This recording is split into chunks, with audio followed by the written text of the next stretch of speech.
Je suis reconnaissant d'être avec vous ce soir à la réunion générale de la prêtrise de l'Église de Jésus-Christ des Saints des derniers jours. C'est un grand moment dans l'histoire de l'Église. En 1834, il y a 182 ans, à Kirtland, Ohio, toute la prêtrise était appelée à se réunir dans une école en rondin de 4 mètres sur 4. On rapporte qu'à l'occasion de cette réunion, Joseph Smith, le prophète, a dit « Vous n'en savez pas plus concernant la destinée de cette Église et de ce royaume qu'un petit enfant sur le genou de sa mère. Vous ne la comprenez pas. Vous ne voyez qu'une petite poignée de détenteurs de la prêtrise ici ce soir. Mais l'Église remplira l'Amérique du Nord et du Sud. Elle remplira le monde. »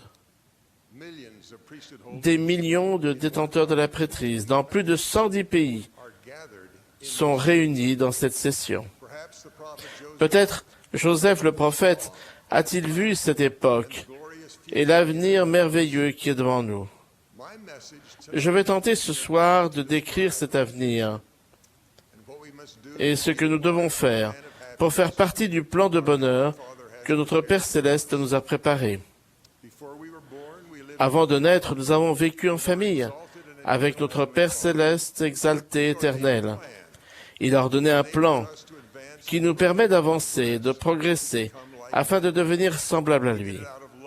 Il l'a fait par amour pour nous. L'objectif du plan était de nous donner la possibilité de vivre à jamais, comme notre Père Céleste vit. Ce plan d'évangile nous offrait une vie dans la condition mortelle, au cours de laquelle nous serions mis à l'épreuve.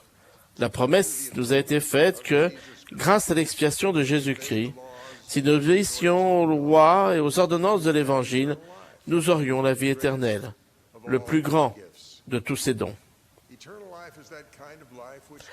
La vie éternelle est le genre de vie qu'a Dieu, notre Père Céleste. Dieu a dit que son dessein est de réaliser l'immortalité et la vie éternelle de l'homme. Le grand dessein de chaque détenteur de la prêtrise est donc d'aider les gens à parvenir à la vie éternelle.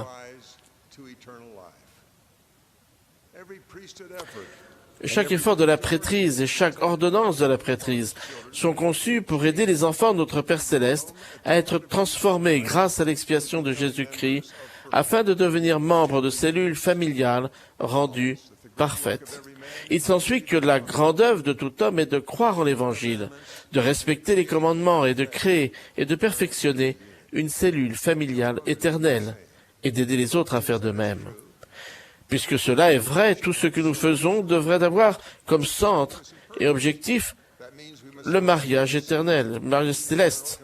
Cela signifie que nous devons nous efforcer d'être scellés à un conjoint pour l'éternité dans le temple de Dieu.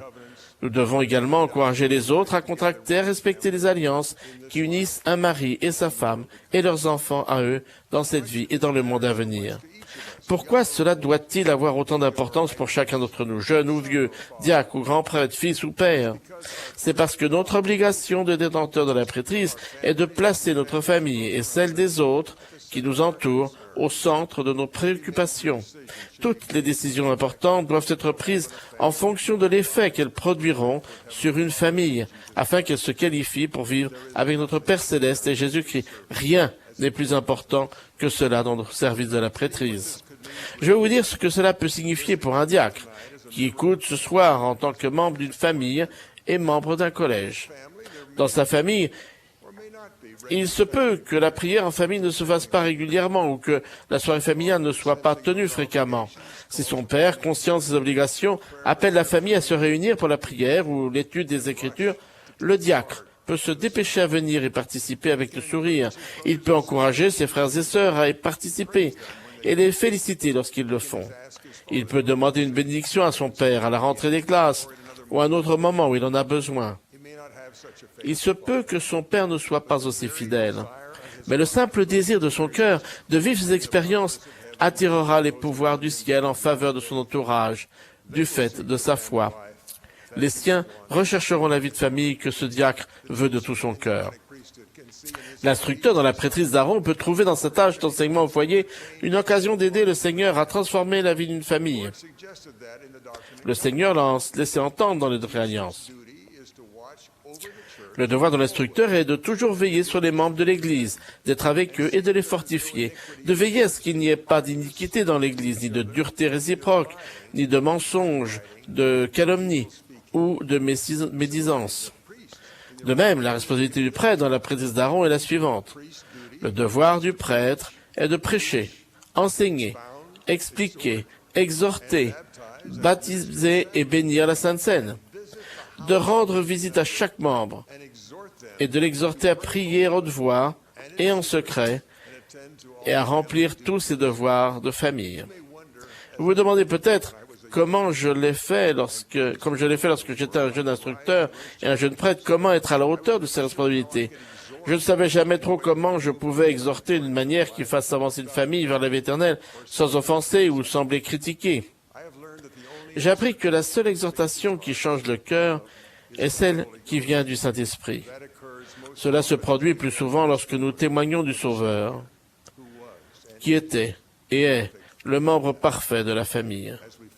Si nous nous concentrons sur notre amour pour lui, l'harmonie et la paix augmenteront dans les foyers que nous visitons. Le Saint-Esprit nous assistera dans notre service auprès des familles. Le jeune détenteur de la prêtrise peut, par la manière dont il prie, par la manière dont il parle et par la manière dont il encourage les membres de la famille, susciter dans leur esprit et dans leur cœur l'influence et l'exemple du Sauveur. Un dirigeant de la prêtrise sage m'a montré qu'il comprenait cela. Il a demandé à mon jeune fils de prendre en main une visite d'enseignement au foyer. Il a dit que la famille risquait de s'opposer à ces exhortations, mais qu'il pensait que l'enseignement et le témoignage simple d'un garçon avaient plus de chances de pénétrer le cœur endurci de ces gens. Que peut faire le jeune ancien pour contribuer à la création de familles éternelles? Peut-être est-il sur le point de partir en mission. Il peut prier de tout son cœur afin de pouvoir trouver, instruire et baptiser des familles. Je me souviens encore d'un beau jeune homme et de sa délicieuse épouse, et ainsi que de leurs 2 jolies petites filles, assis un jour avec mon compagnon missionnaire et moi. Le Saint-Esprit leur a témoigné que l'évangile de Jésus-Christ avait été rétabli. Ils croyaient assez pour demander si nous pourrions donner une bénédiction aux 2 petites filles, comme ils l'avaient vu faire lors de nos réunions de Sainte-Seine. Ils avaient déjà le désir que leurs enfants soient bénis, mais ils ne comprenaient pas encore que les véritables bénédictions ne pourraient leur être accessibles que dans les temples de Dieu, après qu'ils auraient contracté des alliances. Cela me fait encore mal de penser à ce couple et à ces 2 petites filles, probablement âgées maintenant, qui n'ont pas la promesse d'une famille éternelle. Leurs parents avaient au moins une vague idée des bénédictions qui pouvaient leur être accessibles. J'espère que d'une façon ou d'une autre, quelque part, ils peuvent encore avoir la possibilité de se qualifier pour être une famille éternelle. D'autres anciens partant en mission vivront l'expérience plus heureuse que mon fils a vécue. Matthieu, son collègue et lui ont trouvé une veuve avec 8 enfants, vivant dans la pauvreté. Il voulait pour eux ce que vous voulez, une famille éternelle. Cela paraissait impossible aux yeux de mon fils, ou du moins improbable pour le moment. Je me suis rendu dans cette petite ville des années après que mon fils a baptisé la veuve, et elle m'a proposé de me présenter ses enfants. J'ai dû attendre un moment parce que ses enfants, ainsi que ses nombreux petits-enfants, venaient de différentes paroisses de la région. L'un de ses fils servait fidèlement dans un épiscopat, et chacun de ses enfants avait reçu ses alliances du temple et était scellé en une famille éternelle. Quand j'ai pris congé de cette chère sœur, elle m'a passé le bras autour de la taille et m'a dit, elle était toute petite, elle peut à peine arriver à ma taille, et elle m'a dit, s'il vous plaît, dites à Matteo de revenir au Chili avant que je meure. Grâce à ces anciens fidèles, elle attendait joyeusement le plus grand de tous les dons de Dieu. Il y a des choses qu'un ancien, son retour de mission, doit faire pour être fidèle à son engagement de rechercher la vie éternelle pour lui-même et pour ses êtres chers. Il n'y a pas d'engagement plus important dans le temps de l'éternité que le mariage. Vous avez entendu de sages conseils sur la priorité à accorder au mariage dans les premiers plans pour après la mission. Le serviteur fidèle de la prêtrise le fera avec sagesse. En envisageant le mariage, il verra qu'il est en train de choisir le père ou la mère de ses enfants et l'héritage qu'ils auront. Il fera le choix par une recherche sincère et un examen de la question dans la prière. Il s'assurera que la personne qu'il épouse a les mêmes idéaux que lui quant aux enfants, les mêmes convictions quant à l'objectif du Seigneur pour le mariage, et que c'est une personne à qui il est disposé à confier le bonheur de ses enfants. Eldon Tanner a donné le sage conseil suivant. Les parents que vous devez honorer plus que tout autre sont les parents de vos futurs enfants. Ces enfants ont le droit d'avoir les meilleurs parents que vous puissiez leur donner, des parents purs. La pureté sera votre protection et celle de vos enfants. Vous leur devez cette bénédiction. Ce soir, il y a des maris et des pères qui écoutent. Que pouvez-vous faire? J'espère que le désir d'opérer les changements nécessaires afin que vous et votre famille puissiez un jour vivre dans le royaume céleste a grandi en vous. En tant que père détenteur de la prêtrise, avec votre femme à vos côtés, vous pouvez toucher le cœur de chacun des membres de votre famille et les inciter à attendre ce jour avec hâte. Vous assisterez à vos réunions de Sainte Seine avec votre famille. Vous ferez des soirées familiales au cours desquelles le Saint-Esprit pourra se manifester. Vous prierez avec votre femme et vos enfants et vous vous préparerez à emmener votre famille au temple. Vous avancerez avec eux sur le chemin qui mène à une famille éternelle. Vous traiterez votre femme et vos enfants de la manière dont notre Père Céleste vous a traité. Vous suivrez l'exemple et les indications du Sauveur pour diriger votre famille à sa manière. Aucun pouvoir, aucune influence ne peuvent ou ne devraient être exercés en vertu de la prêtrise autrement que par la persuasion, par la longanimité, par la gentillesse, par la douceur et par l'amour sincère.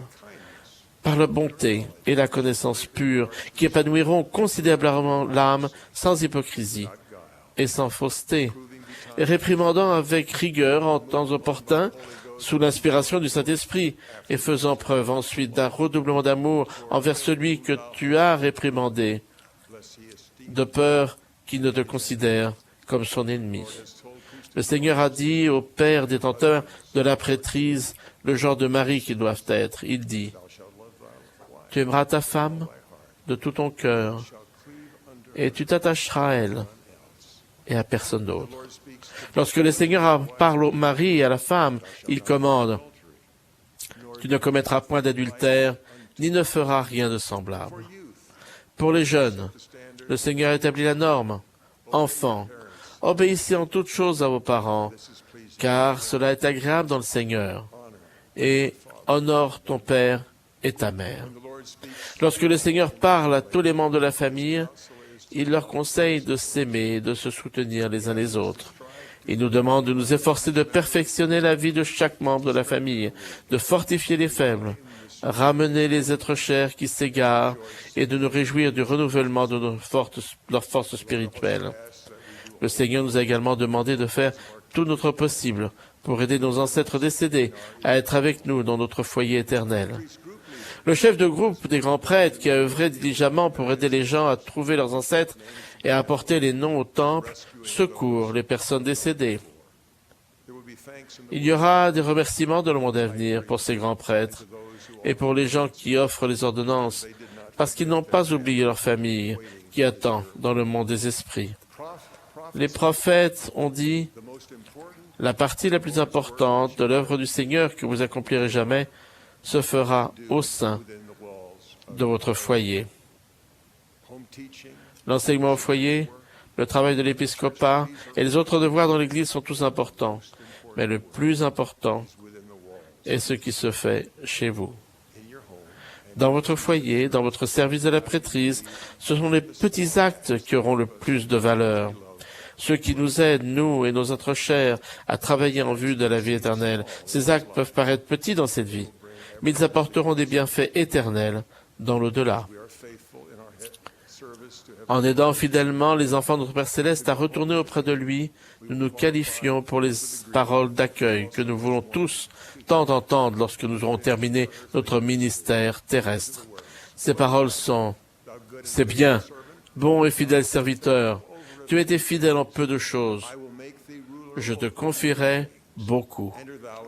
Entre dans la joie de ton Maître. Parmi ces beaucoup se trouvent les promesses d'une postérité infinie. Je prie pour que nous nous qualifions tous et aidions les autres à se qualifier pour cette bénédiction divine dans leur foyer, notre Père, et de son Fils Jésus-Christ.